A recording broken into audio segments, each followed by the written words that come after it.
দিদা আজকে তুমি ঢুকলা আর কথাও বললা না, সোজা ঢুকে খাটের সামনে চলে আসছো। কোনো কথা নাই, বার্তা নাই, কোনটা আগে করবা কোনটা পরে করবা। আইসে এমনি খাটের উপর বসে এমনি তুমি কাজ শুরু করে দিছো। কি ব্যাপার, কি হয়েছে তোমার আজকে? মন খারাপ কে? ভাবি আজকে আমার মনটা ভালো লাগে না, আজকে আমার মনটা অনেক খারাপ। আমার পোলা অনেক অসুস্থ, ছোট পোলাটা কালকে অফিসে গনে আসছে, কালকে অফিসে গনে আইছে, পোলাটা অ্যাক্সিডেন্ট হয়েছে, অনেক ব্যথা পাইছে। দুইবার হাসপাতালে গেছি, পাইছি না ওষুধ। আমি বিকেলে যাবো না, আপনি অসুস্থ দেখে এই কারণে আমি দৌড়ই আবার আপনার কাছে আইছি যে ভাবি তো পারে না, ভাবি তো আরো অসুস্থ। কি কি হয়েছে? হয়েছে কি? সাইকেল চালাই আইতেছে না, মাইক হচ্ছে বাড়ি লেগে পড়ে গেছে, করে মাথায় ব্যথা পাইছে। আয় হায়, অনেক সমস্যা, পুরা হারা রাইতে কালছে। আহারে, কালছে পরে এখন আমি তো আর নেই, আমার তো বাসায় কাম করি, আমার এই ল্যাকড়া দিয়ে ব্যাগটা একটু মোছা দাও। এখন মানুষের বাড়ি তো আও নেই দেখো। আর এই কারণে কই ওর বাসায় যাইবা না যায়, ভাবি তো অসুস্থ, আমি যদি না যাই। তুমি তো জানোই তোমার ছাড়া আমি অচাল, কারণ আমি কিছুই করতে পারি না। তাও তো 12:30 বাজে গেছে, আসছে বা শুক্রবার দিন, এই কারণে তো দৌড়ি আবার। হ্যাঁ, শুক্রবার দিন একটু রান্নার চাপ থাকে, তারপরে একটু কাজেরও চাপ থাকে। আগে বিস্তারিত বিষয় আলোয়, তারপরে ভাবিলেও কথা পরে। আমিও কই কি ব্যাপার, রাশিদা আজকে আসতেছে না কা? 12:30 বাজে গেছে গা, রাশিদার এখনো খবর নাই, কিচ্ছু না।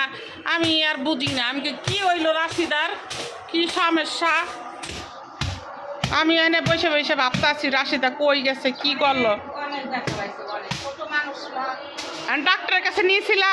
ডাক্তার দ্বারে নিচ্ছি না, বিকেলে নিমু। ডাক্তারে ওই যে ওষুধ আনে দিই, কোনো ফার্মেসি খোলা পাইছেন না। না, আজকে শুক্রবার না, তুমি তো খুঁজা পাবা না, বুঝো না এই কথাটা। তাড়াতাড়ি করে আবার পরে যে মনে তা ভাবিল লাগে এই যে আমি কাজটা করে আনি। তুমি এক কাজ করো আজকে, বুঝছো, ওই বিছনা ফাটি গুছাইয়া আর ওই ঘর ঝাড়ু দিয়া তুমি আজকে চলে যাও, তোমার পোলারের সময় দাও, আর ডাক্তারের কাছে আরে লয়ে যাও। কাজ বাইসে থাকলে করতে পারবা, আজকে না পারলে কালকে করবা, কোনো সমস্যা নাই আমার। কারণ যে আমার দেখে আমারও তো তারটা দেখা লাগে, এটি তো দুনিয়ার নিয়ম। আজকে বেশি কাজ করা লাগবে না, তুমি এই শুধু ঘরটা একটু গুছাও, কাপড় চোপড়টি গুছাইয়া ওইগুলো একটু বাজ দাও, ওইগুলো বাজ দাও। আচ্ছা, ওইগুলো একটু বাজ দাও। আর কি কোনো জায়গায় কাটছে টাটছে নাকি নাকি? না, এটা দেখতে পাই না তার। মা আমার অনেক ব্যথা পাই, আমি পাও দিয়ে ফাটা দিতে পারি না, আর পাও মেললে আমি ধুতে পারতাছি না, এমন ব্যথা পাইছে। হাঁটতে ফুটতে না গেল তো মাংস। ছেলে মানুষ তো সহজে বলে না, ছেলে মানুষেরা অসুস্থ হইলে ওরা সহজে বলে না। আছে কেডা বাপ নাই, কিছু না, মা একজন ভাই দাও গাড়ি চালাইতে গেছে, বড় বলা কোনো খবর নাই, কেউ আমাদের কাইছে না, কার কাছে ফোন দিয়ে পড়বে। আমার তো আর মানুষের বাড়ি দৌড়ন লাগবে, খোলা লয়ে তো বইয়ে থেকে কোনো লাভ নেই।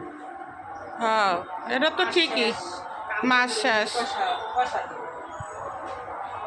আসলে আমরা যারা মানে একটু যারা গরিব তাদের তো অনেক সমস্যা, কারণ তাদের যত বড়ই সমস্যা থাকুক তারা তাদের সমস্যা সমাধান করা একটা জটিল ব্যাপার। সমস্যা হলে সমাধান আছে, গরিবের সমাধান নেই। গরিবের জন্য আল্লাহ আছে। গরিবের যদি কাম করে, যদি কোনো বিপদ আপদ করে, যদি বলি যে ম্যাডাম আজকে আমি আসতে পারবো না, ওই আমার দেখার বিষয় না, জানার বিষয় না, আমার কাম করে তারপর তুমি যেদিকে মন চাই এদিকে যাও। এই এক বাসায় গেছি পরে কইছি দেখে মরে কয় কি কয় আমার দেওয়ার না, তুমি এত দেরি করে আলো কেন, আমি এত দেরি করে নাস্তা খামো। পরে আমি এই বাসাতে বললেইছি যে না, আমি আমরা কাজই করবো। আপনি উল্টো উল্টো কথা বলেন না, আমার পোলা বেশি না, আমার কাম বেশি। না, এটা তো ঠিক আছে, তোমার পোলাই আগে, আমাকে কাজের থেকে তোমার পোলা আগে।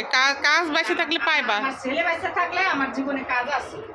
আচ্ছা, যাই হোক, তুমি আজকে ঘরের কাজ কইরা আলা চলে যাও গা, তোমার পোলা ডাক্তারের কাছে লয়ে যাও গা। তাই তুমি একটু বলে দাও তোমার পোলার লেগে দোয়া করতে লেগে। আমার আমার আমার আমার ছেলের লাগে আপনার কাছে একটু দোয়া চাই, যেন আমার ছেলে দুজনে জানি মাশাআল্লাহ আপনাকে দোয়া জানি ভালোভাবে জানি থাকে, আর দুনিয়া থেকে ওনারা দুজনে এতিম, বাপ নাই। কষ্ট করে মানুষ করছি আমি এই জীবনে, অনেক কষ্ট করছি এই ছেলেগুলোকে। আমার জীবনটা আমি অনেক কষ্টের উপরে জীবনটা আমি আপনাকে দোয়ায় বাচ্চা আছি, আর আশা করি যেন আপনাকে দোয়া জানি আমার সারাটা জীবন জানি বাচ্চাই থাকে। তা সবাই ভালো থাকেন, সুস্থ থাকেন। রাশিদার ছোট ছেলে একটু আঘাত পাইছে, হওয়ার জন্য সবাই দোয়া করবেন।